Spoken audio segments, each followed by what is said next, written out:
Bem, antes eu quero lembrar que o futebol paulista tá uma porcaria. Chupa, meu Vasco tem uma história. O Grêmio tá mandando no estádio Rio Grande do Sul há 4 anos. Do Ceará já passou do Enem! Em vez do Tite, devia ser o Thiago Nunes. Ali na frente, uma indústria de peças automotivas chamava Indústria Corneta.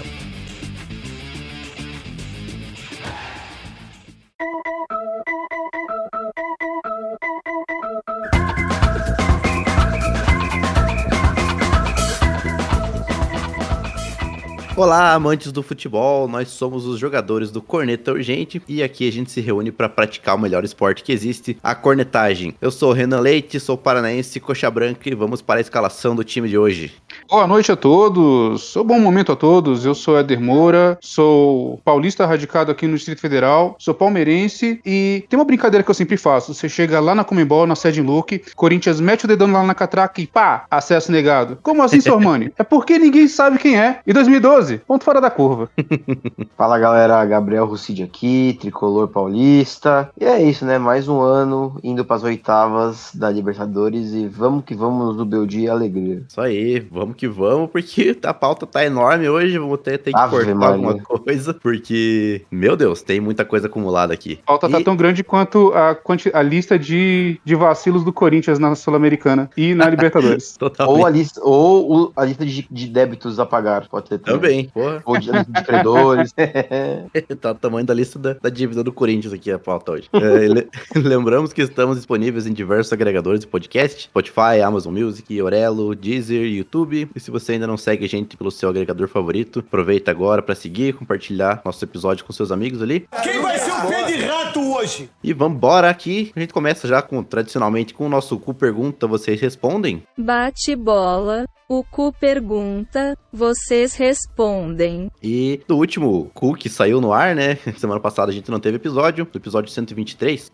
A pergunta foi a seguinte: qual filme relacionado ao esporte você recomenda? E a gente teve várias respostas aqui. Foi o pessoal ali bem engajado ali nessa pergunta. A galera é cinéfila, né, irmão? É, exatamente. Falou de filme, gosta a galera de filme, entrou mesmo. O Cid ali falou por 2 perfis diferentes ali, acabei de ver. Foi sem querer.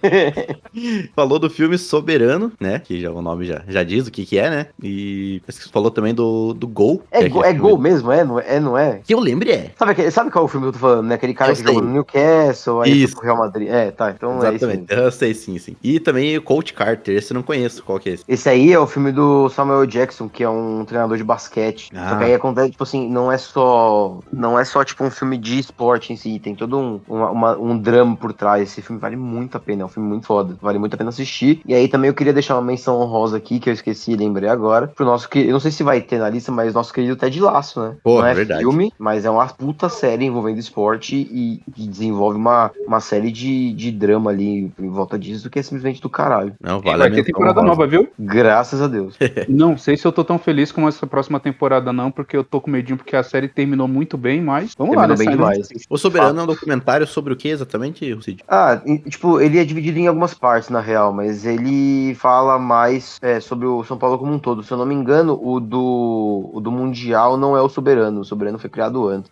Sim. Entendi. Deixa eu ver se eu não tô enganado. Vai tocando aí que eu já vou falar. Então, beleza. Aproveitando aqui, quem tá aqui na gravação, Éder Moura falou ali que tem o filme Pisando na Bola, de 95, que tem na Disney Plus, então, recomendação do Éder aí, pode comente sobre. É um filme divertido pra crianças, sabe? Esses filmes que tem cachorro jogando futebol ou então praticando um esporte. É esse tipo de filme, gente. Assim, é um filme leve, de boa, tranquilo, pra você assistir com a criançada, pra poder levar a criançada pra poder, sabe, se divertir também, né? Com coisas assim de esporte. E assim, além, já que foi comentado sobre Ted Lasso, eu vi que ainda não foi comentado aqui nos nossos comentários, até porque não é filme também, é série. Eu tenho uma série muito legal pra poder recomendar, que eu acho que você já deve conhecer, que é aquele Bem-vindo ao Wrexham.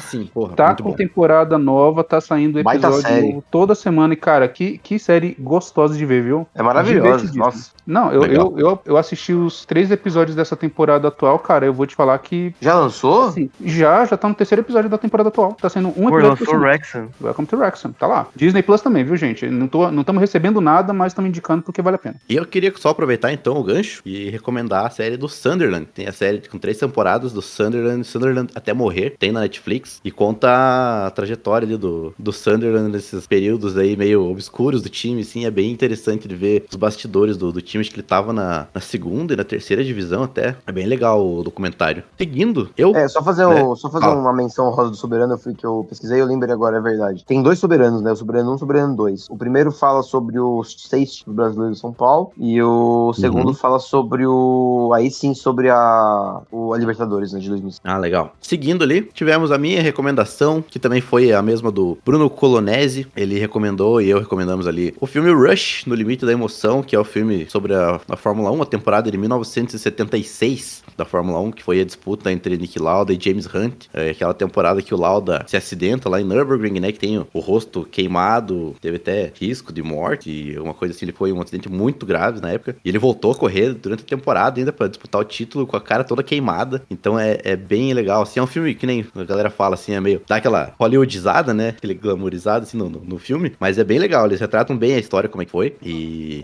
os atores também... com rivalidade, né? Então, e a escolha de atores também, o Niki Lauda é muito igual a ele, sabe, é muito parecido. Não, então, e esse ator que faz o Niki Lauda, ele é muito bom, cara, ele é muito bom mesmo. Sim, e, né, o James Hunt é o nosso Thor, que eu esqueci o nome do ator, mas é ele que faz o James Hunt, é um baita filme, pra quem gosta de Fórmula 1 é excelente, é obrigatório assistir. Seguindo aqui, tivemos a recomendação de Bruno Afonso. Bruno Afonso comentou lá o filme Moneyball e Jamaica Abaixo de Zero também. Esse Moneyball que ele é o homem que mudou o jogo, né? Eu não sei qual filme que é esse. Cara, esse filme, ele é bom, mas ele... Como é que eu posso dizer? Ele é meio que um drama, mas ele fala sobre o esporte, mas o esporte meio que é um pano de fundo, sabe? Sei. É um filme bom, é um filme que eu recomendo, ele é legal. Só que ele não é um filme tipo pipocão, blockbuster, ele é um pouquinho mais denso, mas ele é bom, eu gosto dele. Eu de filme sou uma negação, eu vou falar os nomes aqui, mas eu não vi nenhum deles. Então, seguindo aqui com as recomendações aqui, a Larissa SM recomendou aqui o filme Haikyuu, na verdade. Esse eu não conheço. Esse também não, mas ela mandou o filme de Haikyuu, kkkk. Aí já não sei qual que é. Eu vou até pesquisar o que é isso, tô até com um pouco de medo. Então, eu fiquei meio receoso agora. Tivemos aí também o comentário da nossa Elisa Celino, que não pôde participar, tá? É uma série de mangá, de futebol. Sim! De vôlei, desculpa. Sei qual que é, que os jogadores são tudo gay, né? Eu acho que eu não tô ligado qual que é. Eu tenho uma figurinha sobre isso, inclusive. Então ótimo. Tivemos também a Elisa, nossa Elisa Celino, dando o seu... Beijo, Elisa. Beijo, Elisa, não tá podendo participar por enquanto, mas em breve ela já volta aqui. Tá no departamento médico, mas já volta. Tá no nosso DM do cu aqui. Sentiu o edema na coxa, mas tá tudo certo. Exato. Ela comentou ali o filme Democracia em Preto e Branco, de 2014, que é o documentário sobre o movimento da democracia corintiana. Legal, mas é Corinthians, ninguém liga, né? Então... Pois é, infelizmente é Corinthians, mas né, fica aí a recomendação pra vocês, quem quiser assistir. E o Bruno Colonese, também ele recomendou ali mais 2 filmes, pelo que eu vi aqui. Terceira e Última, não, ele falou vários filmes aqui, pelo jeito. Terceira e Última, Tônia, sobre a Tônia Harding e a patinação no gelo. Sabe qual é esse filme, Renanzinho? Não. Mano, esse filme fala sobre uma patinadora, a Tônia. Amor, ela era uma puta patinadora, né? Tônia. Isso aí, Tônia, exatamente. Eu confundi ele, né? Não. Ela era uma puta patinadora. Vou traduzir aqui. Ela era uma puta patinadora. E aí tinha uma mina que tinha inveja dela. Namorado, marido. E aí, ou o namorado ou o marido. Ele fez uma emboscada pra ela no estacionamento e quebrou, acho que as 2 pernas. Ele fez uma emboscada no estacionamento e quebrou, acho que as 2 pernas dela. E é um filme de superação, é isso? Tô ouvindo tudo que a Deia tá falando aqui. Então tá tudo. Então tá bom. Tô ouvindo tudo que você tá falando. Não, vale lembrar então pra Deia. Obrigado, Deia. Eu acho que é um julgamento. Eu não lembro, faz muito tempo que eu vi. Eu sei que, mano, é um filme, tipo, absurdo, assim. É uma história meio que de superação, assim. Tipo, ela era uma puta patinadora, aí os caras fuderam a vida dela, assim. Vocês vão fazer isso aí, não? Massa. E é com a Margot Robbie e com o Sebastian Stan, né? Que faz o Soldado Invernal, né? Soldado Invernal, isso mesmo. Legal. Agradeço a sua participação. Muito obrigado. Isso, obrigado, Deia. Sempre bem-vindo aí a participar do nosso cu. Saudade do Deia News, viu? Pô, saudades mesmo. Tem que ser recorrente esse quadro. Poucas fofocas. Ó que tem, hein? Tem. Fofoca que mais tem. E o último ali do Bruno Colonese, ele comentou o filme Hurricane, que é o filme biográfico sobre o boxeador Robin Hurricane Carter. Alguém já viu? Esse aí eu não vi. Esse aí eu não sei dizer. Mas parece ser interessante. Então fica aí a recomendação, hein? também. Fala, Adriano. Não, é só comentar aqui, esse Hurricane eu não assisti também, mas ele tá na minha lista, junto com aquele Ali, que é do Will Smith, que fala sobre o Muhammad Ali. Sim, esse é bom. Eu sei que esses filmes são bons, mas ainda não parei pra ver. Vou fazer igual o rapaz lá do Caneta Azul, grande filme, ainda não vi. Perfeito. Seguindo com o nosso querido Ageu, nosso vascorintiano, e recomendou... O sofredor duplo. Esse tá coitado, né? Ele recomendou o filme Invictus. Falou, filme foda para uma história foda. Alguém já viu? Mano, esse nome não é estranho. Eu acho que eu já vi. Esse filme é bom, viu? Invictus é muito bom. Ele é sobre o Nelson, o Mandela, na África do Sul. Ah, verdade, lembrei. Utilizando... eu esqueci qual que é o esporte, se é o rugby. Cara, porque assim, tem muito tempo que eu assisti esse filme, mas ele praticamente usando o esporte como um símbolo da união entre o povo negro e os brancos da era pós-apartheid na África do Sul. Cara, esse filme é muito bom. É com o Morgan Freeman, não é? É isso mesmo, isso mesmo. Ah, eu já vi esse filme do caralho. Damon, se não tô enganado. Eles falam sobre o rugby, né? Porque o rugby na África do Sul é tipo gigantesca, né? Os caras são gigantescos. É o segundo maior time do mundo. Futebol pra gente. É tipo Nova Zelândia e depois eles, tá ligado? Então, tipo, os caras são muito fodas. É uma potência gigantesca, assim. Tanto que, só um parênteses, uma coisa legal que eu trabalho na Confederação Brasileira de Rugby, né? E a gente faz todo ano chama Bolsa Michel Etlan, que a gente seleciona 2, 3 atletas daqui pra fazerem tipo uma viagem pra África do Sul e ficarem 6 meses lá, um intercâmbio, treinando com a galera da África do Sul. É bem legal isso aí também. Legal. Patrocínio CBRU. E pra fechar aqui, então, né, o nosso Everson, óbvio, né, que tinha que alguém comentar sobre o filme do Pelé, que sempre o famoso filme do Pelé comentando, né, era melhor ter vindo ver o filme do Pelé. Eu só lembro do Pelé Você é o Pelé? Não, eu sou o Jô Soares, sua piranha. E é isso, gente. Filme, puta merda. Fechamos aqui o Pergunta, vocês respondem, deu bom engajamento ali, a parte de filmes ali, vamos ver se conseguimos pegar um assunto que pegue vocês assim de novo. Seguindo então, que né, agora vamos falar de futebol mesmo, porque tem a parte da selecinha, nossa seleção brasileira.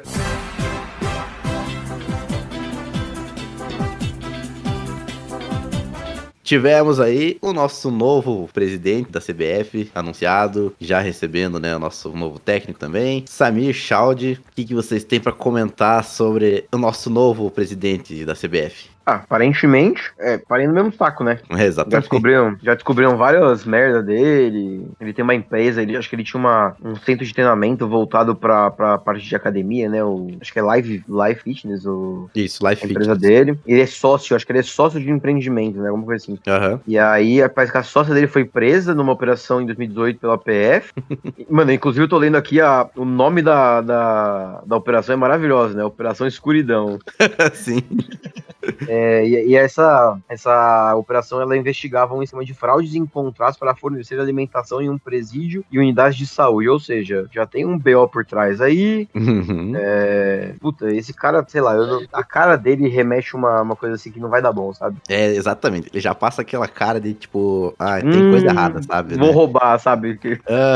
Não, porra, né, com todo respeito ao estado de Roraima, mas porra, não dá, né, cara, colocar alguém pra representar o futebol do país inteiro, né? Qual a representatividade que Roraima tem no futebol, tá ligado? Eu não acho correto, digamos assim, né? E ainda mais um cara que só brotou do nada ali, eu acho que, né? Ele não fez por merecer, tá? Numa presidência da CBF. Eu acho tipo, ninguém conhecia o cara, tá ligado? Exatamente, pô. Todo mundo falando lá que o presidente da Federação Paulista, né, seria o nome ideal. Então, eu conheço, tipo assim, eu não sou amigo, né?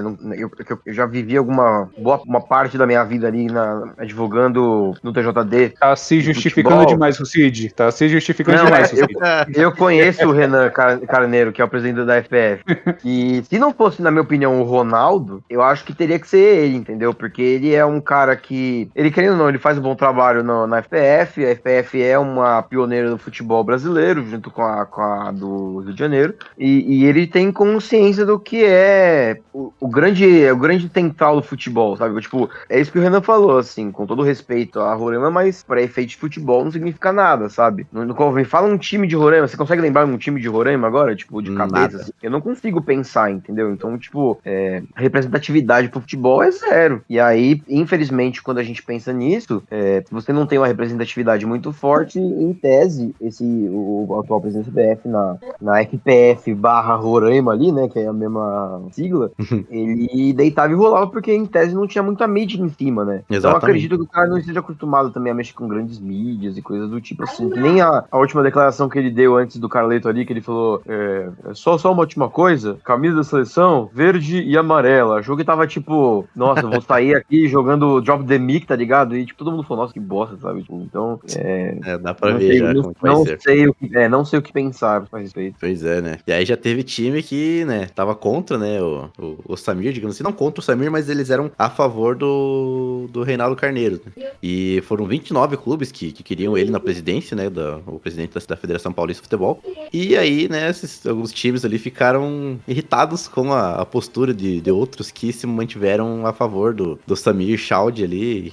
Tem aqui o Flamengo, o Fluminense, Fortaleza, Internacional e São Paulo. Se irritaram com a postura de Vasco, Botafogo e Palmeiras em escolha do presidente da CBF. E o pessoal tava do lado do Reinaldo, e aí o Vasco, Botafogo e Palmeiras mostraram apoio ao Samir, e aí já ficou aquele climinha. Inclusive, ironicamente, assim, eu não estou fazendo nenhuma ilação, não estou falando que foi exatamente por conta disso, mas logo depois da presidente Leila, né, ficar do lado do Samir Chaldi, né, para a presidência da CBF, né, não apoiar o presidente da Federação Paulista, dias depois, de repente, do nada, a Federação Paulista interditou o estádio da Arena Barueri, que é de propriedade da empresa dela. Engraçado, Pois é, né? né? Então, assim, não tô querendo falar, né, que foi por conta disso, porque a gente não tem como provar absolutamente nada, né, mas é irônico, não é? Supostamente.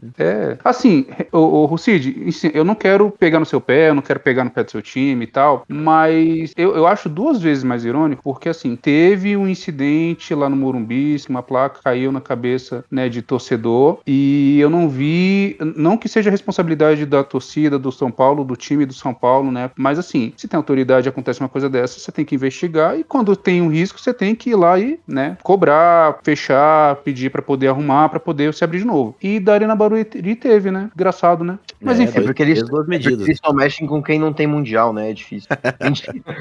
Mas assim, eu concordo 100%, sem clubismo, assim, acho que estão usando, mas isso é pro geral, tá, são dois pesos e duas medidas completamente diferentes, então, tipo, você vai cobrar um sem cobrar o outro, sabe, eu acho que isso como um todo, assim, é difícil, tá difícil você discutir futebol de uma maneira justa, né, ultimamente, eu vou pensar. Sim, por isso que eu falei que a questão pra mim não é nem o São Paulo, mas assim, não parece que é picuinha, não parece que é só porque, você não me apoiou, pois então eu vou, né, e é isso que acaba, né, atrapalhando, porque você pensa, se o cara não teve o apoio, acabou que não virou presidente da CBF, ele agiu dessa forma, imagina se ele tivesse virado presidente da CBF. Pois é. Não, e tipo assim, cara, você concorda comigo que é muito estranho o cara surgir do nada? Tipo assim, alguém sabia o nome desse cara antes sei lá, de 3 semanas atrás, por exemplo? Nossa, não fazia ideia. Você fala o Samir, né? O Samir Chaldi, né? O Samir. Isso. Não, nunca tinha ouvido falar. Só que uma das coisas que às vezes acontece no futebol, cara, que assim, não é conhecido no grande público, mas às vezes ele tem algum apadrinhamento lá por trás, sabe? Tem alguém que banca ele, às vezes ele é grande politicamente, e aí a gente só descobre da existência do cara quando ele já tá aí. Eu acho que o pai dele, né, que foi o presidente da Federação de Roraima por 40 anos, sim, deve ter muita influência nisso daí, porque não é do nada, um cara não vai conseguir do nada, assim, sem ter nenhuma representatividade nenhuma, assumir uma CBF, né? Pensa que, cara, o Ronaldo, que é o Ronaldo, que brilha muito no Corinthians, o cara não conseguiu, tipo, ter influência ali dentro, sabe? Que pra mim é um bagulho que eu acho bizarro isso acontecer. Nossa, mas eu vou te falar que o timing do Ronaldo também foi uma bosta, né, cara? Porque assim, péssimo, se tivesse guardado um pouquinho pra poder o Edinaldo cair e ele assim, aparecesse agora como uma possibilidade além do Edinaldo, talvez existisse a possibilidade dele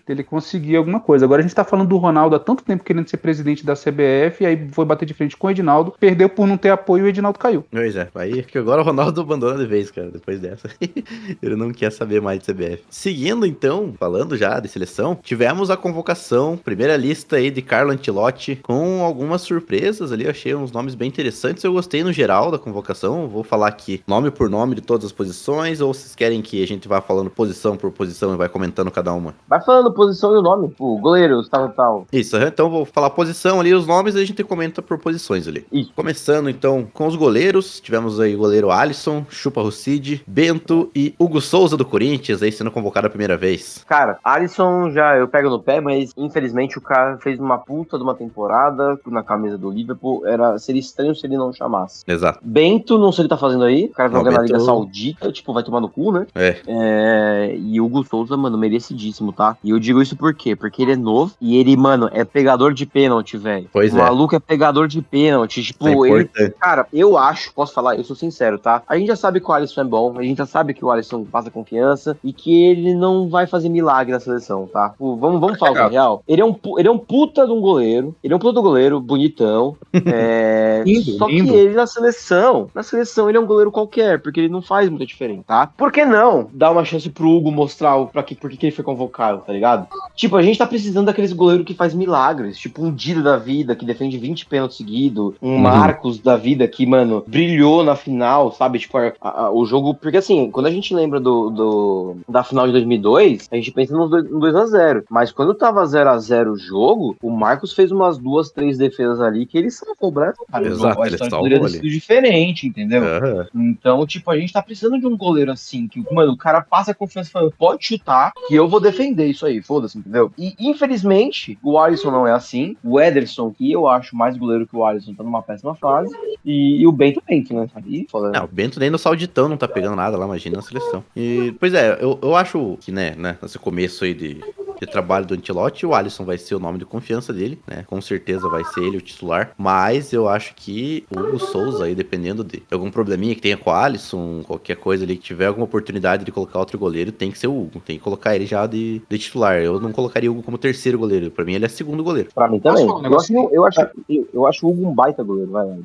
Eu acho o Hugo um baita goleiro também. Eu não acho ele um goleiro ruim. Eu lembro que quando ele tava no Flamengo, ele teve uns vacilos, mas é aquilo, né? Que você vai avançando. Ele era jovem, né? Ele é jovem, ele vai pegando experiência. Mas eu vou ser bem honesto com vocês. Pra mim, essa questão, sabe, de você fazer escolhas ruins e de você ir pra times ruins e campeonatos ruins, impactar muito. Eu não tô falando nem do Bento no Al Nassr, que, né, enfim, não tem nem muito o que falar. O cara foi pro Sauditão, foi ganhar dinheiro e ele tá certo. Mas aquele Carlos Miguel que tava jogando muito no Corinthians e foi inventar de ir pro Nottingham Forest e acaba que pois lá no Nottingham Forest ele nem joga. Tá encostado lá. Ele é um goleiro, cara, que assim, honestamente, não vejo a hora de algum outro time brasileiro, seja o Corinthians, não acho que o Corinthians não, porque agora o Corinthians tá bem com o Hugo Souza. Mas assim, você pega, sei lá, um Grêmio, um São Paulo mesmo, trazer esse cara de lá, do Nottingham Forest, porque eu tenho certeza, posso estar queimando a minha língua, posso estar falando uma grande besteira, o tempo vai provar se eu tô certo ou se eu tô errado, né? E eu tenho certeza que se eu tiver errado, vocês vão lembrar disso. Mas, cara, é um cara que eu tenho certeza que se ele tivesse jogando um campeonato de nível, porque o problema é que ele não joga no Nottingham Forest, ele seria segundo goleiro no lugar do Hugo e do Ederson. E do Alisson, talvez, né? Dependendo de como tivesse a configuração do porque ele é bom. Ele é bom, sim, o Carlos Miguel é bom, é que tá paradaço, é muito bom. E vamos falar a ironia, né? O cara saiu do Corinthians pra poder jogar no Nottingham Forest ali, né? Tipo, um time maior. Aí o goleiro que foi contratado no lugar dele foi convocado pra seleção e ele tá encostado. Pois é. Pois é, exatamente.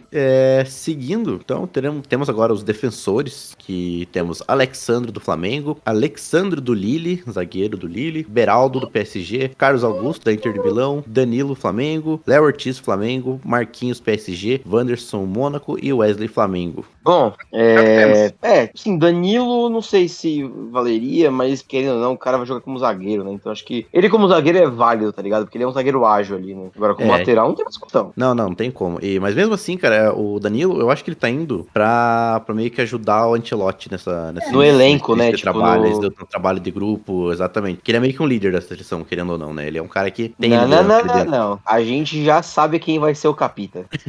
Não, mas já sabemos. Não, eu digo não de ser capitão, sabe? Mas alguém que tem a palavra lá dentro, sabe? Então, o Danilo já foi capitão várias vezes, né? Então... ele é um cara de grupo também. Eu não acho que ele vai fazer, tipo... E já trabalhou com o Ancelotti, então já conhece o cara. Acho que sim, não foi no Real Madrid? Não, acho que quando ele tava lá no... né? Não. Não chegou depois assim, do Carlos. Mas assim, até aí tudo bem, sabe? Acho que ele... eu acho que ele vai agregar, assim. Não sei se ele vai ser titular, Mas ele vai agregar, entendeu? Então, tipo, eu achei os nomes bons, assim, não, acho que é o que é realmente o que o Eder falou, é o que temos. Vamos ver se a gente consegue ajudar, né? O Alexandre ali, que é o zagueiro do Lille, né, que é a novidade, tá jogando muito bola no voando, né? É um baita no zagueiro, hein? Fica de olho nele. Não, e eu vou falar um negócio pra vocês, que assim, tem uma coisa que, né, poderia ficar incomodado e tal, mas eu acho legal, é porque assim, são 4 defensores do Flamengo. Temos 4 jogadores do Flamengo nessa lista de defensores da seleção. Eu acho interessante você pegar esses jogadores que estão atuando no Brasil e que estão disputando alguma coisa, que estão querendo ganhar alguma coisa, sabe? Que não vai ser um time, sei lá, de meio de tabela da La Liga, que vai ser jogador, sei lá, que briga pra não cair na Premier League, sabe? São jogadores que já são, sabe, já foram testados nos seus clubes, são bons, alguns têm histórico, sabe, de Europa, igual o Alexandre mesmo, tá no Flamengo, né? Bota esses caras pra poder jogar, cara, porque assim, eu prefiro ter eles, por mais que, né, assim, lateral no Brasil, na seleção brasileira é um problema pra gente já tem muito tempo, né? Mas, né, tipo, tu pega Léo Ortiz, cara, Léo Ortiz até tempo atrás tava jogando no Red Bull Bragantino. Depois desse último jogo contra o Palmeiras, que a gente não vai comentar hoje, né? Mas eu vi torcedor do Flamengo, torcedor assim, maluco do Flamengo, falando, cara, o que esse maluco tava fazendo no Red Bull Bragantino? Pois é. Sabe, joga bem pra caramba. Então, assim, não, eu acho justo botar esse cara pra poder jogar. Eu fico contente por isso. Espero que, né, nas próximas convocações e nos próximos jogos da seleção a gente possa ver mais gente que tá atuando no Brasil. Isso me deixa contente. E é legal, porque, né, pra quem achava que o Ancelotti ia meio que deixar o jogador que joga aqui no Brasil de fora, nessa primeira convocação, chamou bastante gente, né, principalmente do Flamengo, mas... Posso falar? Chamou o Hugo, chamou, né, o Estevão. O Mister chegou de um jeito maravilhoso, mano, juro. Não, total. Tipo, o cara chegou assim, tipo, sendo abraçado e ele tá abraçando a gente, sabe? Tipo, o cara chegou mandando aquela postagem no Instagram, falando que quer ir pra um samba no Rio de Janeiro. Ele conquistou o Brasil. Esquece de esse cara aí, velho. Ele é foda. O que me chamou a atenção foi o empresário dele, que o empresário dele parece o personagem lá de Onde os Fracos Não Tem Vez. Mano, é igualzinho, velho. Cara, e eu tô fazendo, desde 2023 eu tô falando que o Brasil ia ser ex em 2026, por quê? Porque iam tentar vários técnicos e aí aos 45 do segundo tempo ia aparecer um técnico que ia levar nós pro ex. E querendo ou não, a gente tá no 45 do segundo tempo. Exatamente. Porque a gente um ano falta pra assim, Copa. Exato, falta um ano pra Copa. Tipo, todo o planejamento é novo agora, entendeu? Então, e assim, eu posso falar, ele é um cara que, ele achando o grupo, ele vai ter o grupo na mão dele. Exato. Ele já trabalhou com muitos jogadores que estão com ele. Ele vai ressurgir jogadores, e aí você vai falar daqui a pouco que ressurgiu agora e o cara vai chegar pra ser o xerifão, tá ligado? Mano, o Carleto é foda. Eu acho ele foda, eu acho que, eu falei pra Deia aqui, que se ele ganhar a Copa do Mundo, eu vou tatuar um esboço dele no braço, fumando um charuto. É bom que tá gravado isso, hein? Não, o cara foi assistir jogo do Botafogo, cara. É foda demais. Então, perfeito. Genial. E já sabemos que ele não vai chamar o Jair, né? Porque Bom, depois a gente conversa nisso. Não, e o bom que ele falou que vai morar no Brasil, né? Ele vai ficar por aqui, vai estar morando aqui pra acompanhar de perto e tal. Isso é bem legal.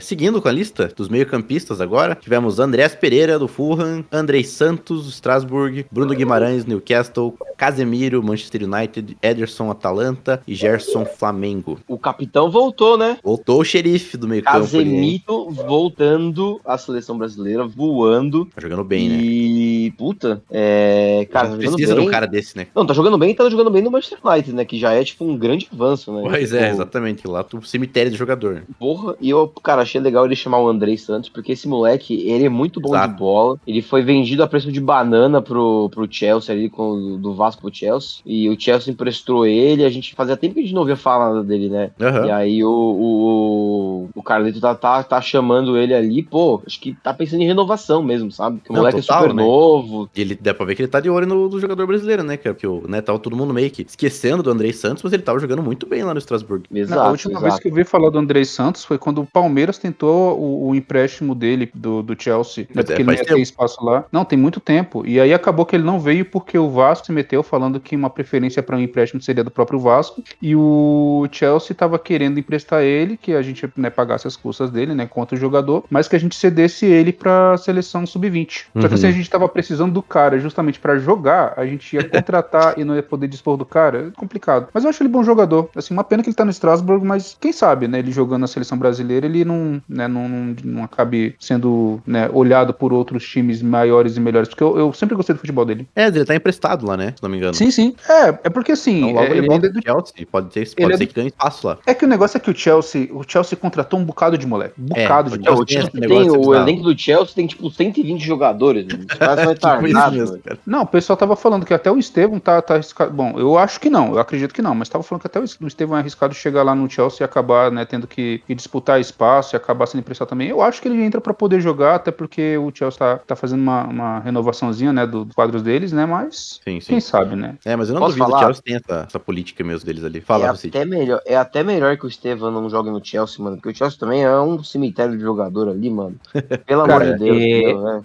Mas você viu o que aconteceu hoje, né? Não, tudo bem, sim. Mas assim... é obrigação, né? Mas assim, puta, velho, tipo, o Chelsea não ganha nada, sabe? Há muito tempo não disputa um título grande e tal, e aí o Estevão, ele tem que ir pra time grandão mesmo. Assim, acho que é até legal ele ir pra um time menor, né? Tipo, dar uma ambientada ali do que é o futebol europeu e tudo mais. Exato. Acho que é o que falta. Eu acho que faltou um pouco isso no End, sabe? Porque foda que acho que o Carleto não é muito fã dele, né? Então, tipo, e eu queria ver ele na seleção. Não, pois é, aí só pra poder comentar aqui ainda a respeito do Chelsea, né? Porque um dos motivos que o Estevão, ele optou pra ir pro Chelsea é porque em todos os outros times que estavam querendo contratar ele, estavam querendo colocar ele como se fosse um ponta mesmo, sabe? Como se fosse um atacante. Só que a intenção do Estevão não é ser esse ponta, não é ser esse atacante. Ele quer ser um camisa 10, ele quer ser um meio armador, um cara que pensa a jogada, que joga de frente pro gol, né? Não que fica na lateral do campo. E o único time que deu essa possibilidade pra ele, que ofereceu um projeto pra ele ser esse jogador, pra ele atuar, sabe? Às vezes como o Veiga atuava, o Maurício atua no Palmeiras, foi justamente o Chelsea. E assim, pensando no que ele quer fazer enquanto jogador, eu acho justíssimo. A questão ele vai ter espaço no Chelsea pra poder praticar esse futebol. Se ele chegar e for, não digo titular absoluto, mas se ele for um cara que ele entra e joga, né? Que ele pode entrar como titular em um jogo, que ele pode acabar entrando no segundo tempo em outro pra poder se adequando, eu acho perfeito pra ele, né? Agora, se for pra acontecer igual o Andrei mesmo, que acabou tendo que ser emprestado pro Strasbourg, né? Que o moleque praticamente estava sendo rifado do Chelsea. O Chelsea basicamente tinha comprado ele porque ele era um jogador promissor e jovem. Aí já é mais preocupante. Eu espero que dê bom, né? Espero que ele consiga jogar pelo Chelsea e mandar bala. Não, eu tenho muita esperança nele, né? O Estevão, acho que vai ser um ele é bom de bola, eu acho ele muito bom de bola, velho. Eu espero ele como um dos principais jogadores da seleção daqui pra frente. Inclusive, ele é um dos atacantes que foi convocado também, né? Tá nessa... Sim. Tá na lista aqui. Vamos falar exatamente agora sobre os atacantes. Atacantes, então, Antony, Betis, Estevão, Palmeiras, Gabriel Martinelli, Arsenal, Matheus Cunha, Wolverhampton, Rafinha, Barcelona, Richarlison, Tottenham e Vini Júnior, Real Madrid. Nomes muito bons, tá? Antony tava jogando no Betis.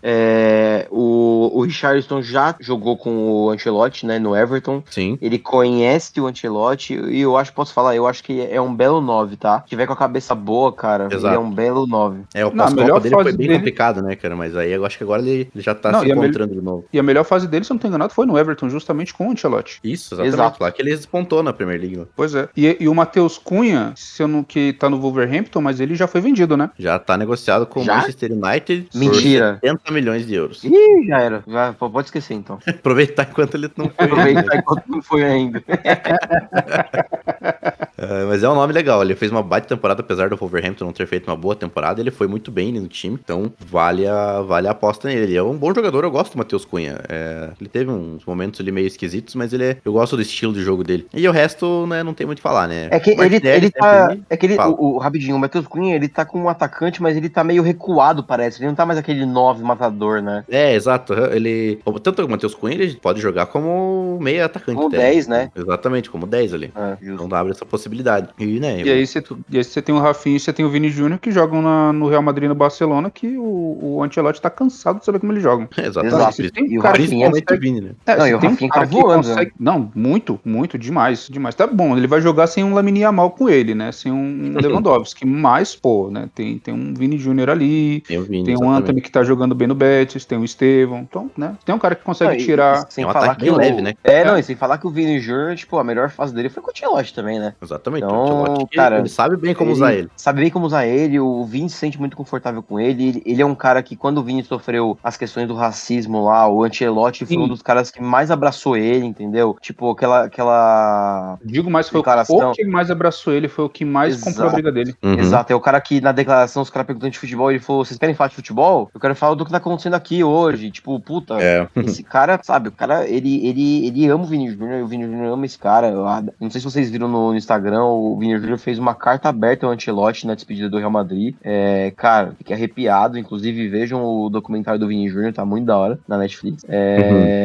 E assim, eu acho que tem tudo pra dar bom, sabe? Tem tudo pro Vini Júnior render na seleção, do jeito que ele é cobrado, do jeito que ele rende no Real Madrid. Eu acho que realmente a gente tá com um time bom no papel e agora vamos ver se a gente consegue estruturar isso em campo, né? Pois é. E, né, não podemos deixar de comentar, né, que Neymar tava na pré-lista do Ancelotti e ficou de fora da lista. Obviamente, né, sem condição de disputar uma vaga na seleção brasileira. Chupa, Bruno Formiga. Tanto é que hoje ele jogou, né, contra o Red Bull Leipzig e ele jogou só o primeiro tempo, mas também não fez muita coisa, não. Ainda dá pra ver que ele tá travado ele ainda. Ele tá se poupando pra Copa do Mundo da Kings League. Ah, é verdade, né? Tem esse evento. Que o time dele vai pra lá, né? Então ele não pode machucar, né? Exato. Ele tá se poupando pro leilão que ele vai fazer. Na verdade, o leilão ele tá que ele vai fazer no dia. Pra ele deixar pra machucar quando for a Copa da Kings League. Aí ele fica de folga. Ele é conhecido como Papa Lesão 14, né? Então... Exatamente.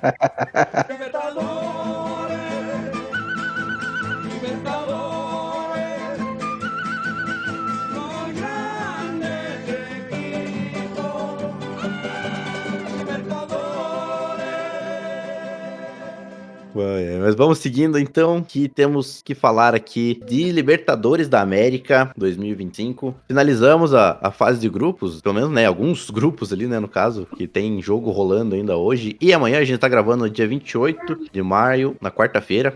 Então tem jogos rolando ainda, jogos pra acontecer. Palmeiras 0x0 contra o Sporting Cristal e o Flamengo tá jogando agora também. Deixa eu ver como é que tá o resultado. Exato. O Flamengo tá... Opa, calma que eu apertei no lugar errado aqui. Mas o Flamengo está em 0x0 também com o Deportivo Táchira. Ah, que delícia, que delícia. E nesse momento, LDU ganhando também, o Flamengo tá ficando fora. Ah, pelo amor de Deus, não vamos falar mais nada desse jogo, não. Vamos deixar pra falar depois, que eu não quero zicar o... Deixa acontecer. O LDU, não. Deixa acontecer naturalmente. Vamos falar do que já tá definido aqui, então, que no grupo A, grupo do Botafogo venceu a Universidade de Chile por 1x0, com o Carlo Ancelotti presente no estádio, venceu e conseguiu classificar, passou em segundo ainda, mas... Com um jogador a menos. Com um jogador a menos, né, como você já tinha comentado, né, Eder, foi o Jair, né, que fez a cagada. Cara, o Jair fez uma cagada absurda, e aí eu vi, acho que até postaram em algum grupo que a gente tá, né, que falou quais eram os melhores times do mundo, e aí falaram Barcelona, de Cruyff, né, o Real Madrid, dos Galácticos, o Botafogo com a menos, os caras incríveis, cara, são incríveis. Sim, Botafogo com a menos joga melhor do que completo. Mas é isso aí, Botafogo passou em segundo, então com o Estudiantes em primeiro, acabou passando com a mesma pontuação do Estudiante, mas a vitória foi importantíssima, porque se ele não ganha, ele fica atrás da Universidade de Chile, então passou ali na última rodada.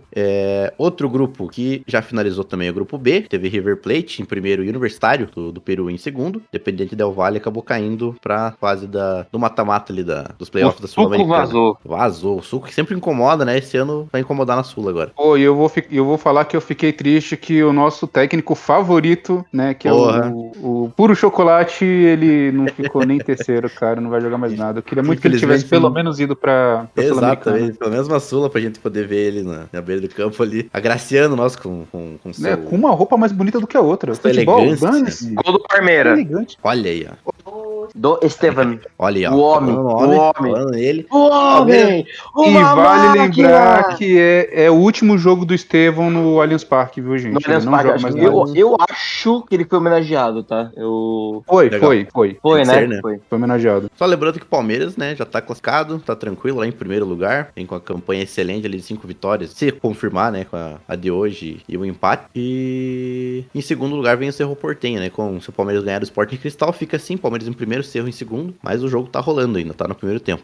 Deixa eu ver, outro grupo que já finalizou aqui é o grupo de São Paulo. São Paulo jogou no dia 27, terça-feira. São Paulo classificou em primeiro, com 14 pontos. Boa campanha do São Paulo também. Venceu o Tajeres por 2-1 e em segundo invicto a 14 jogos no Libertadores. Olha aí, ó, número expressivo. E no segundo no grupo ficou o Libertad. Você viu o jogo, Rucid? Não vi o jogo ontem, mas eu vi os melhores momentos. Na verdade, eu não queria nem falar do jogo, mas eu queria falar de uma situação que ocorreu ontem durante o jogo, né? Pois é. Que inclui um jogador do São Paulo, que é um paraguaio chamado Bobadilla, que o Navarro, que é um jogador do Tacheres, venezuelano, o acusou. Acusou não, na verdade, né? Ele comentou que se sentiu ofendido quando o Bobadilla o chamou de, acho que, venezuelano morto de fome ou algo deste tipo. Pelo que eu vi, eu não cheguei a ver exatamente o que o Bobadilla falou, mas ele deu uma declaração agora há pouco tempo nas redes sociais, falou que ele também foi xingado ali, né, tudo mais.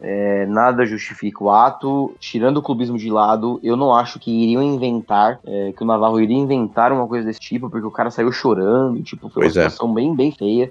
A gente tá acostumado a ver crias do Cerro Porteño sendo racistas, e agora essa questão de xenofobia. Então, assim, eu acho que o São Paulo tem que tomar uma medida bem, bem sincera, punição com redução do salário, talvez até uma possível rescisão. E aí eu vi recentemente que a Conmebol abriu o processo, porque, se eu não me engano, tem um artigo no estatuto da Conmebol ali que ele enquadra, e a pena mínima é 4 meses ou 10 partidas. Então a gente poderia entender que o Bobadilla não joga mais na Libertadores esse ano, ainda que o São Paulo chegue na final. E posso falar, merecido, tá? Porque então, seria justo, exatamente. Exato. Com questão ao jogo, no Tajeres não deu muito trabalho pro São Paulo, sendo sincero. Foi um joguinho meio morno. São Paulo abriu pra cá, ali, uma cabeçada do André Silva que desviou o Sabino fez o gol, tomou o gol de empate logo em seguida, e o segundo tempo foi mais ou menos um São Paulo ataca, Talheres ataca um pouquinho, mas o que aconteceu foi assim, eu fiquei contente que o Rian Francisco jogou, e eu queria que o Zubeldi desse mais chance pro menino, porque o menino é muito bom. Pois é, mas perdeu um gol ontem. Ele perdeu um gol, assim, que não é muito costume dele perder, mas acho que ele poderia moleque ainda, sabe? Dá pra dar aquela dá pra descontar, não, tá tranquilo, dá pra dar uma seguradinha nele. E aí o grande passe que o cara do zagueiro do Tacheres deu pro Luciano, que ele já armou uma paulada pro gol, fez o gol 2-1, então o São Paulo tá classificado para as oitavas de final. Não foi um jogo espetacular, também não foi um jogo chato, foi um jogo ok ali, pelo que eu vi nos melhores momentos. E é isso aí. Eu acompanhei. Eu acompanhei meio por cima ali, né? E o Luciano salvando o São Paulo mais uma vez. O Luciano é o nosso bagre favorito, né? Pois é. Outro grupo envolvendo brasileiros ali que finalizou também foi o grupo F. Tivemos Internacional 2-1 no Bahia, o Inter cravando a classificação em primeiro e jogando o Bahia pra Sul-Americana. O Bahia acabou ficando em terceiro lugar e segundo olha o Pai Éder. Olha o Pai Éder. Final do ano passado, o último episódio desse Corneta Urgente, tá lá, quem quiser rebobinar pra poder escutar o Édercast, porque mais da metade do episódio foi eu que falei, mas eu comentei que o meu palpite a ser usado era Bahia na Sul-Americana, caindo na fase de grupo da Libertadores e sendo campeão da Sul-Americana. Olha aí, hein? Assim, a primeira parte já foi. Bora, esquadrão. Meu Bahia. E, né, eu acho que de grupos finalizados é isso, daí tá rolando aqui agora, né, o grupo do Flamengo, que estão os dois jogos acontecendo ao mesmo tempo. Tá o Central Córdoba em primeiro, com 11 pontos. Em segundo tá a LDU com 11 também, que tá vencendo o Central Córdoba. E o Flamengo tá, nesse momento, caindo pra Sul-Americana, tá em terceiro lugar, empatando com o Deportivo Táchira em 0-0 no Maracanã. Então, vamos lá. Aí é o meu medo. Aí é o meu medo em relação ao Bahia, porque o Bahia, quem que é o técnico do Bahia? É o Rogério Ceni. É verdade, aí esquece. Qual que é o retrospecto do Rogério Ceni contra o Flamengo? Em todos os times que ele já foi técnico. O cara conseguiu... Isso seria uma final épica, entendeu? Isso aí seria um episódio épico de filme. Não, já pensou? Ele perdeu todos os jogos, não é nem que ele empatou, que o retrospecto dele é ruim. Ele perdeu todos os jogos contra o Flamengo que ele foi técnico. Todos. Aí chega na final, ele ganha, tá ligado? Ele ganha. Redenção da Rogério Ceni vencendo o Flamengo. Aí ia ser lindo demais. Nossa, ia ser genial. Cara, aí eu vou falar. Aí poderia fazer um filme, a gente ia ter que voltar esse episódio aqui e indicar lá no comecinho. Nossa, por favor, ia ser genial, velho.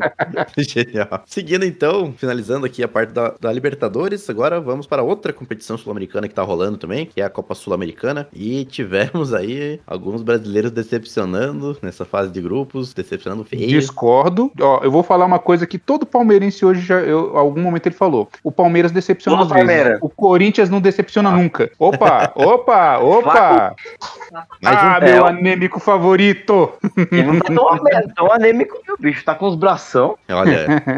Tirou a camiseta aqui, ó, mostrou lá lá Messi, velho. Aumentou a carga do Palmeiras. supino, será? Não, mas contra o Sporting Cristal é que a gente tava esperando. E olha que esse time do Palmeiras, ele não é nem misto, ele basicamente é reserva. Ele tem, sei lá, uns 2 ou 3 jogadores, né, do time principal, mas o resto é só jogador que ou entra de vez em quando ou não entra, viu? A gente não tá com o time principal. Ah, porra, o reserva do Palmeiras é 1000 vezes melhor do que o Sporting tal, né? Pelo amor de Deus. Sim, não, o Veiga tá em campo. O Veiga, ele praticamente só tá entrando no segundo tempo. Ele tá em campo, né? Então, é isso aí. Nossa reserva é o Veiga. Me dá seu manguinho aí. Pô, Cid, quando você fala isso, cara, você acha que você tá me incomodando, mas eu acho isso tão engraçado, bicho. Não, eu racho o bico. Mano. Eu acho genial. Eu acho genial essa música.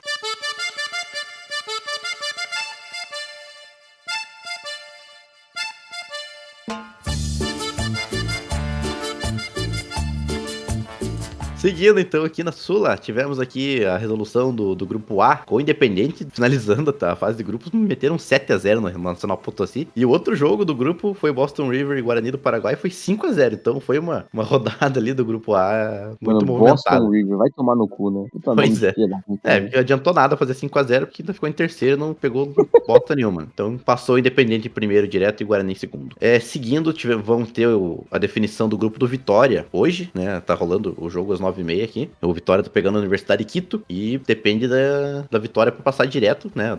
Do triunfo, como diriam os baianos. E a Universidade de Quito é líder do grupo, então garantindo ali a vitória, ele passa em segundo mesmo, não tem como passar a Universidade de Quito. Então ela vai pra fase de playoffs ali, se vencer, né? Que ainda tem a Defensa e Justiça e Cerro Largo jogando. E o Defensa e Justiça, qualquer um dos dois, na verdade, pode passar a vitória se tiver algum resultado negativo. Qualquer um dos dois pode chegar a 7 pontos também, é isso? Pelo que eu vi, é isso mesmo. Qualquer um dos dois pode chegar a 7. E o Vitória empatando, se ele perde, ele fica com 6, né? Se empatar, fica com 7, aí vai pros outros critérios. Vai pro critério de desempate. Que aí eu já não vou ver, porque aí é muita coisa. Não, nem esquenta. Isso aí, foda-se. Vê depois, na hora que sair o resultado. Grupo C, aí aqui é a cereja do bolo. Tem Huracan em primeiro, América de Cali em segundo, passando pros playoffs. E em terceiro, o nosso Corinthians perdeu pro Huracan por 1-0. O time reserva do Huracan, que tava poupando jogadores pra jogar a final da Copa da Argentina, ganhou do Corinthians completo, só sem o Iroberto. Mas, porra, é o Corinthians, né, cara? O Corinthians na competição sul-americana é isso aí. Não, e vocês viram que o empresário do Depay tirou o Corinthians pra merda? Não, chegaram a ver. Não, porque ele só comentou, não, porque vocês sabiam, né, que, assim, a prioridade do Depay nunca foi o Corinthians, a prioridade dele era ir pro Flamengo, né? Então, assim, como não deu certo pra ele ir pro Flamengo, porra, mano. Mentira assim, que ele meteu essa. Meteu essa, cara. Assim, eu posso ter caído numa fake news? Posso, mas assim, no meu coração é verdade. Nossa, eu vou ter que ver isso depois. Se é verdade. Nossa, mano, se isso for verdade, eu juro, caralho, velho, o Corinthians vai à falência, juro, velho. Não, de novo? O Corinthians? Não, o Corinthians campeão da Série D 2028. Ele fez de tudo pra ser eliminado, cara, porque não é possível. Ele tinha que empatar. Se ele empatasse com o Huracan com o time reserva, time misto, sei lá, se ele empata, ele classifica. Porque o outro jogo, que era o América de Cali e Racing do Uruguai, o América de Cali tava perdendo até o último lance do jogo. E aí, no último lance, ele empata o jogo. E perdendo num lance ridículo, cara. O Racing do Uruguai não tava ganhando de ninguém, sabe? Tava fazendo medo pra ninguém. Aí o goleiro, ele vai fazer uma reposição de bola que dá errado, deixa a bola no pé do jogador do Racing do Uruguai e o cara só toca pro gol e o cara aceita, sabe? O Racing do Uruguai tava fazendo mais pelo Corinthians, tava mais preocupado em ajudar o Corinthians a classificar do que o próprio Corinthians. Exatamente, cara. Porque, nossa, eu assisti esse jogo do Corinthians e foi uma tristeza. O time não dava um chute. Eu acho que, se não me engano, o time terminou sem dar uma finalização no gol. O time do Corinthians. Foi horrível, foi muito ruim. Coitado do meu não conseguia ficar com a bola. É questão de perspectiva. Pra quem tá querendo só se divertir com a miséria do Corinthians, eu tenho certeza que foi maravilhoso. Ah, não, pô, esse daí tava lindo, né? Um grande beijo no coração do Argeu. Argeu, a gente te ama, cara. A gente te ama, cara. Mas a gente ama mais a parte vascaína, viu? Sem dúvida. Falando de Vasco, o Vasco conseguiu classificar na última rodada também, na Bacia das Almas. Estavam com o confronto direto ali contra o Melgar. E jogando em São Januário, conseguiu fazer um 3-0. Classificou pros playoffs, foi segundo no grupo. Em primeiro passou o Lanús. Então o Vascão ainda continua vivo ali com o dinizismo. Vamos ver aí. Isso que eu ia falar, vocês estão com medo do Vasco do Diniz? Porque o Diniz chegou no Vasco, eu não sei se vocês perceberam, mas o Vasco tá jogando bola, viu? Deu uma melhorada, hein? Deu uma chacoalhada nesse time. Mas é sempre assim, velho. O trabalho do Diniz é esse, né? Ele começa... É sempre assim, começa voando e aí... Pois é. O Diniz é o famoso técnico golfinho. Ele vem, sobe, faz uma gracinha e depois desce. Então. Não, pois tomara que o Vasco suba e suba bem e ganhe bem de todos os jogos que eles forem jogar agora, porque agora é a hora deles ganharem mesmo. Enquanto não tá pegando um time igual o meu Palmeiras, sabe? Quando eles têm a oportunidade de eliminar um Flamengo, talvez, numa Sul-Americana, tem que jogar agora mesmo. Aí seria maravilhoso. Não, aí seria maravilhoso. Seria lindo. E seguindo com os brasileiros aqui, o Grêmio vai decidir amanhã, né? Amanhã é dia 29 pra gente, né? Na quinta-feira, decide contra o Esportivo Luquenho. Mas também o Grêmio tá meio classificado, osso, né? Ele vai disputar a primeira posição ali, né? E o Grêmio tá naquele negócio. Então vamos ver. O outro time também que vai decidir amanhã ali no dia 29, na quinta-feira, é o Fluminense. Também já tá classificado, vai disputar com a Once Caldas no confronto direto ali a primeira colocação, pra passar direto para as oitavas. E também tem o Atlético Mineiro, que vai jogar contra o Cienciano, o outro time ali que... O Atlético, deixa eu ver, acho que ele pode cair ainda, mas a chance é bem menor. Ele vai jogar contra o Cienciano, que é o líder do grupo. Então, se ele empatar, ele passa em segundo, e se ele ganhar, ele assume a liderança e passa direto. Então, mas se ele perder e o Caracas ganhar do Deportes Iquique, o Caracas passa o Atlético Mineiro. Exatamente. O Caracas ganhar do Iquique não é nenhum perigo, não. É plenamente possível, viu? Então, assim, Atlético Mineiro é bom entrar pra poder ganhar, é bom tentar ganhar do Cienciano, sabe? Já pra poder não se preocupar com mais nada. Exatamente. E eu deixei por último aqui o nosso queridinho Mushoku Runa, que é o líder do grupo E. O Cruzeiro já tá fora. Esse aqui foi uma péssima campanha do Cruzeiro. E o Mushoku Runa tá jogando agora contra o Palestino. Ele tem 14 pontos no grupo dele. E ele tá jogando ali. Se ele ganha hoje, ele faz a melhor campanha da fase de grupo da Sul-Americana inteira, hein? Time que a gente adotou ali achando que ia ser saco de pancada. O time tá fazendo a melhor campanha da fase inteira. Tá junto com o Huracan com 14 pontos. Eu não achei que ia ser saco de pancada, não, viu? eu fui na primeira. Opa! Hoje tá bom demais, irmão. Meu Deus. Sabe, Rucide, é aquilo, né, cara? A gente que sabe o que é ter tradição nesse tipo de campeonato, né? É diferente pra gente, né? É diferente.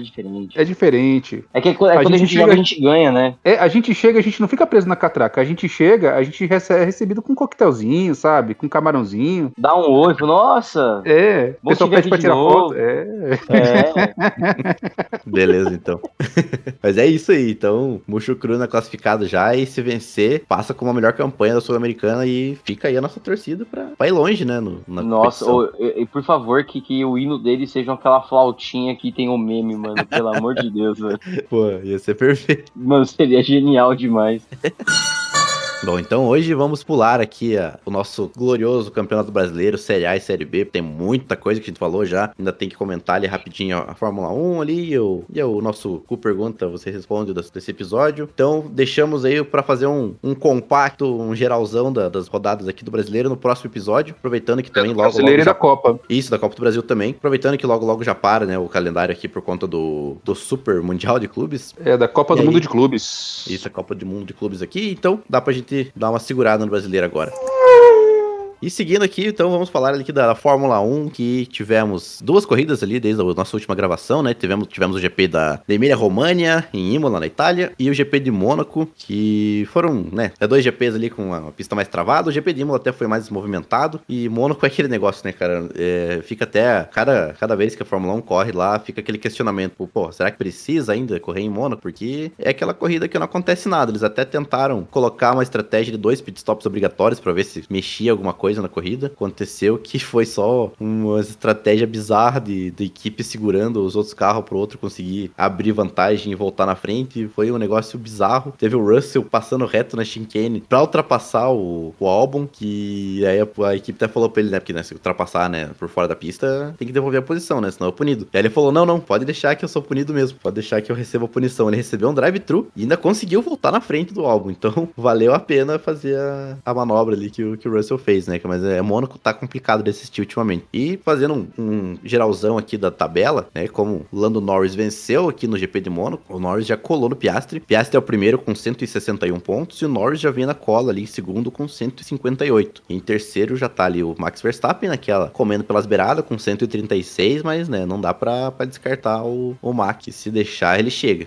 Não, eu ia perguntar justamente isso. Em qual GP você acha que ele vai passar pra frente? Vai chegar na liderança? Porque todo sua, não é isso?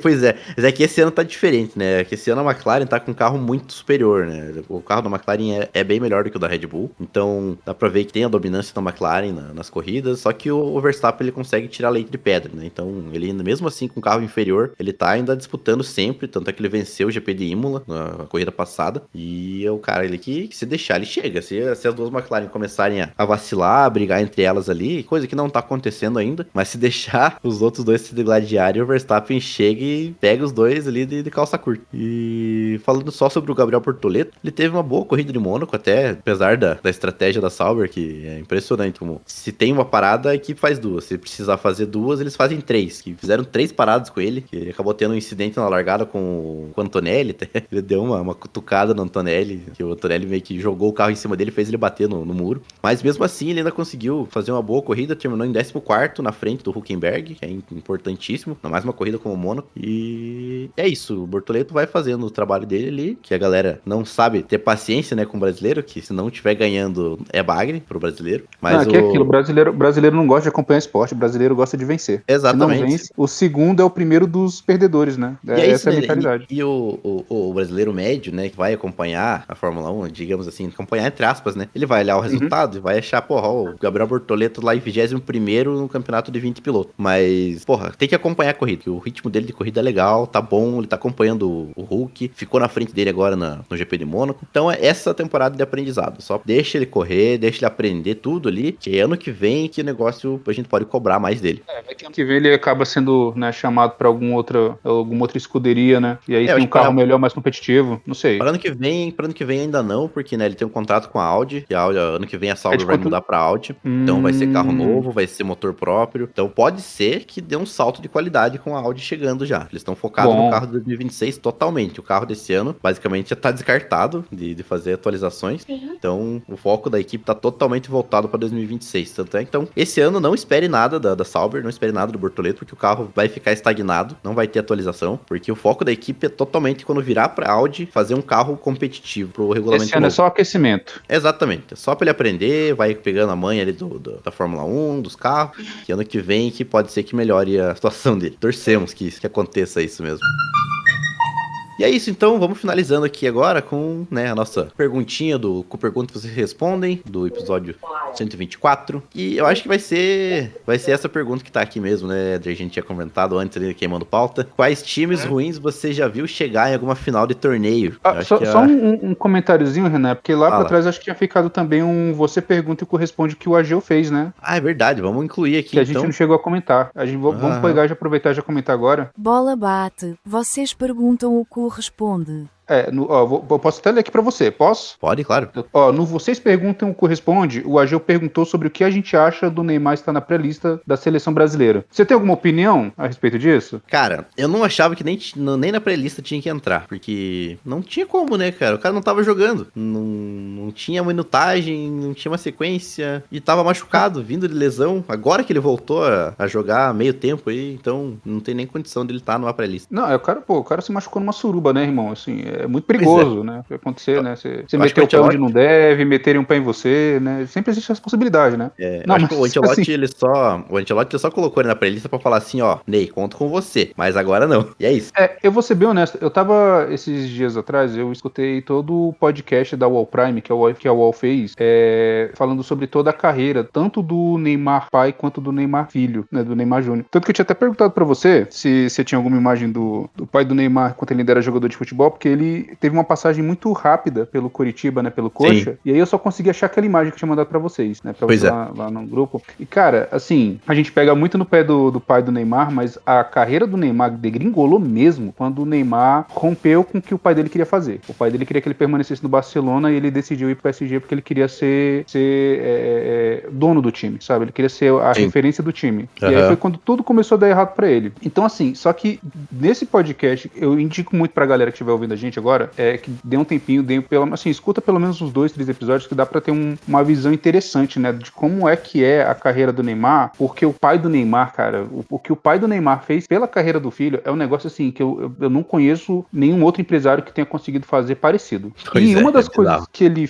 e uma das coisas que ele fez, assim, ele praticamente tinha a Globo e a CBF na mão. Pois é. E até hoje, você percebe que você tem o dedo do Neymar pai e do Neymar filho na CBF, na Globo nem tanto mais, né? Até porque depois dos escândalos, enfim, né? Só que eu penso e eu acredito que não existe hoje um técnico que se mantenha na seleção brasileira se não tiver a bênção do Neymar pai e do Neymar filho. Então, é nítido a influência que eles têm lá. É demais. Sim. Não, assim, eu tenho certeza que antes dele passar a lista de convocados da pré-lista pra qualquer pessoa da CBF, passa pela mão do Neymar pai. Ele deve ter colocado ele na pré-lista ali só pra dizer que ele tá ali, né? Sim. Pra não ficar tão feio pro Neymar. Não, e assim, o Neymar com o físico dele bom, bem ou mal, né? A gente pode ter todas as nossas questões em relação ao Neymar. Acho o Neymar mascarado pra caramba e tal, mas ele é um jogador que ele desequilibra, né? Não, pra mim, o Neymar com a condição do jogo de 90 minutos, ele tem que estar na seleção. Não, com certeza. Agora o problema é, o Neymar tá conseguindo andar em linha reta sem se machucar? Pois é, esse é o problema. Daí chega na seleção, os caras vêm só machadado, enxadado, ele não dura 10 minutos em campo. Não, e ninguém tá aliviando pro Neymar, não. Falaram que o Neymar ia vir pro Brasil pra poder ter vida boa, ter sossego. Até tá tendo porque tá passando mais tempo fora do campo do que realmente em campo, né? Pois é. Ele tá jogando muito pouco, mas quando ele tá em campo é só porrada, é chute, sabe? Então, assim, quando o Neymar conseguir passar 90 minutos em campo jogando, tomando bordoado o tempo todo e continuar jogando, aí sim. Mas uma coisa que eu acho interessante, que me parece que é o que o Ancelotti pode fazer temos o Neymar e temos a seleção. A seleção pode precisar do Neymar, mas não pode contar inteiramente com ele. Então a gente tem que ter um time que jogue com o Neymar e sem o Neymar. Exato. É isso. É isso aí. E falando só, eu fui pesquisar aqui sobre a passagem do Neymar pai no Curitiba, foi uma passagem praticamente invisível que ele teve. Ele teve 2 partidas apenas em 1991 e vazou. Então, essa foi a passagem dele pelo Coxa. Por isso que só tem uma foto, né? Porque a outra esqueceram até de levar a câmera. Pois é, exatamente. Sorte que tiraram a foto ainda, né? Porque quase que não dá tempo. É isso aí. Então ali pra o Cu Pergunta, vocês respondem do episódio de hoje, fica ali então a opção de quais times ruins você já viu chegarem a uma final de algum torneio, né? Então, por exemplo, ali um Santo André, um Paulista ali, fica aí como exemplo, né? Chegando na final da Copa do Brasil. Eu gosto dessa questão. Eu gosto dessa pergunta. Essa pergunta é boa. É legal, muito legal. boa. Por exemplo, não vai ser o caso do Corinthians na Sul-Americana deste ano, porque já caiu, né? Pois é.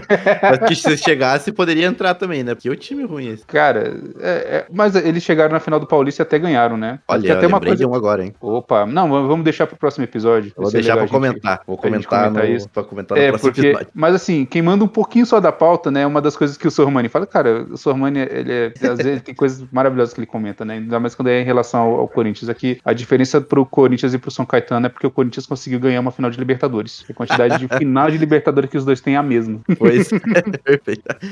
E com esse comentário... Um abraço, Ageu. A gente te ama. Com essa observação maravilhosa aqui do Edger, chegamos ao final da partida. Agradecemos pela companhia. E se você também quiser cornetar, nos siga nas redes sociais. Estamos no Twitter/X e no Instagram como @cornetaurgente. Se quiser mandar aquela mensagem cheia de amor e ódio, o nosso e-mail é @cornetaurgente@gmail.com. Isso aí então, galera. Até semana que vem. Esperamos, né, que tenha episódio. E vai ter. Mais. Vamos estar aqui. Tchau. Valeu. Falou.